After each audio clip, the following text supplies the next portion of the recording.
couple days ago, I went to go see My Hero Academia, You're Next with my daughter. To be perfectly clear, I've never seen an episode of the show. I didn't know anything about the lore. This is definitely not my jacket. I am wearing my daughter's clothes right now, as I often do. But my daughter is a big fan of the series. Therefore, she wanted to go see it.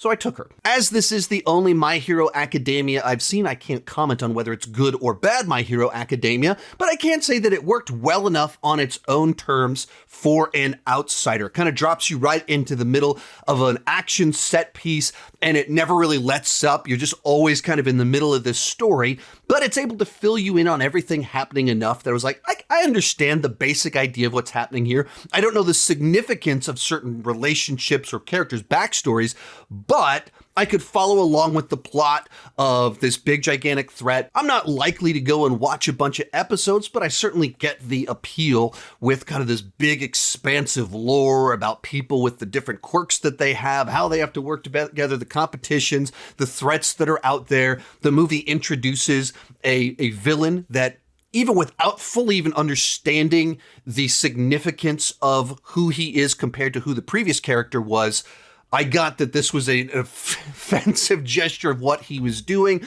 He's a villain you want to see defeated. Everybody comes together. It has a massive third act battle with huge stakes and multiple fronts taking place. So, like I said, I thought it worked well enough. I enjoyed it well enough. It did take me a little bit to kind of get acclimated to it, but as an outsider, it was kind of cool. Here's what my daughter, the insider, has to say about it. As the fan, what did you think about My Hero Academia, You're Next? I thought that it was really good, but I like how after watching all the seasons and them all being connected, watching something that was just one short story, and it was just self-contained story with a beginning, middle, and end that comes to a conclusion. Yeah. And it was really good, and I like all the villains and how it does kind of connect to the story, but not so much that it's not the self-contained thing. So I really liked it. The villains were good. What they did with the story we're supposed to be offended at the existence of, was it Dark Might? Is that what he's called? So it's connected to, I guess, someone who was a previous hero. Yeah, so All Might, he is this super famous hero.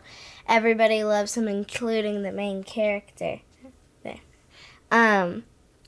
And so then it's really offensive whenever he says that, yes, I'm All Might, I'm the new person, but he's going against everything that he said in the past. Yeah, so I not knowing the background on all of that, when he first appeared, I wasn't sure if All Might was was an actual, the Superman of this world, or if he was the Homelander of this world that portrays himself, because the character as is comes off like Homelander, which of course you haven't seen The Boys, so this means nothing to you, but the character that portrays himself as a hero, but he's actually not. So All Might is kind of a Superman, actual, true, noble hero.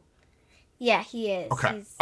So, all right, so then it went from being kind of a Superman to a home. Okay.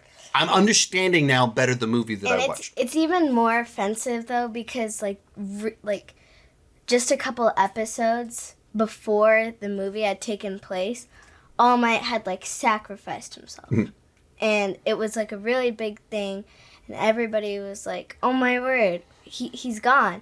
And then he just comes in probably a couple weeks, maybe even days after that super important event happened. And he just yeah, I'm the new person. And he's a super bad person. Okay. Yeah. So in the scale of, we've got the best My Hero Academia, the worst My Hero Academia, where do you put this one kind of in the spectrum of things?